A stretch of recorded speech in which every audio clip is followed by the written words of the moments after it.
Bonjour, bienvenue sur Infocrime, la chaîne de faits divers. Alors, il y a des avancées dans l'affaire Jubillard. Donc, là, Cédric Jubillard, il a été placé en garde à vue. Les enquêteurs, ils auraient des éléments contre lui, notamment au niveau du déroulement de la soirée. Lui, il dit qu'il est allé se coucher à 22 h, mais apparemment, là, ils auraient la preuve qu'il est resté éveillé une partie de la nuit.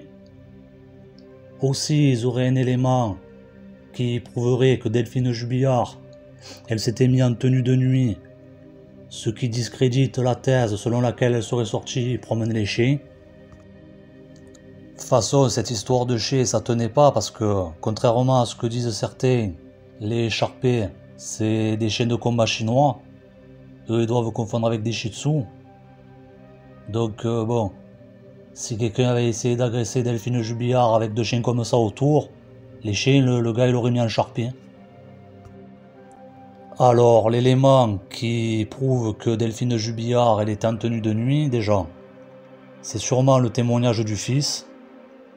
Ou sinon, peut-être, bon ça c'est moi qui dis ça, elle a peut-être fait un snap, ou il y a peut-être eu une photo où elle était déjà en tenue de nuit, elle a peut-être parlé avec quelqu'un sur Messenger, et sur la caméra, ils ont vu qu'elle était déjà en tenue de nuit. Alors là, Cédric Jubillard, il a été placé en garde à vue. Les enquêteurs, ils lui avaient déjà fait donner une version sans qu'il soit placé en garde à vue, juste pour savoir ce qui s'était passé. Là, maintenant, ils vont le mettre bien face à ses contradictions. Ils doivent avoir d'autres éléments qu'on ne connaît pas, qu'ils n'ont pas donné, bien sûr.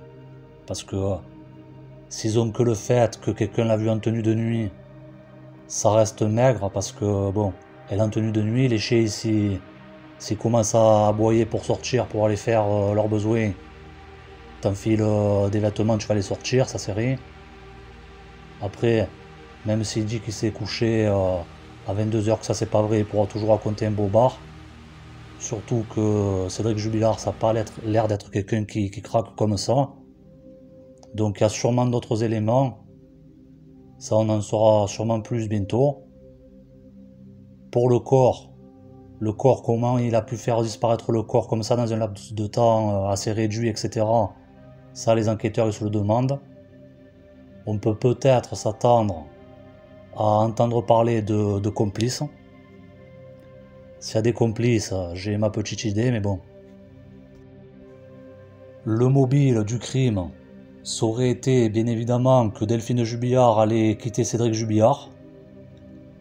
Alors, maintenant, la question va sûrement se poser, est-ce que c'est un meurtre ou un assassinat? Parce que est-ce que c'est un coup de colère comme ça, qui a éclaté ce soir-là, et il a tué comme ça? Ou est-ce qu'il a planifié le coup? Parce que ça faisait déjà un moment qu'il parlait de séparation, donc il n'a pas appris ce soir-là, Cédric Jubillard. Il savait qu'il allait voir ses enfants moins souvent, qu'il allait perdre sa maison sur laquelle il a travaillé de ses propres mains, et puis ça lui faisait aussi... sa femme allait le quitter, c'était une blessure narcissique pour lui. Donc bon, c'est sûrement le mobile du crime, ça, il n'y a pas de... Est-ce qu'on va apprendre qu'il y a un motif plus crapuleux derrière, genre des assurances vie ou quoi que ce soit? Ça, on verra.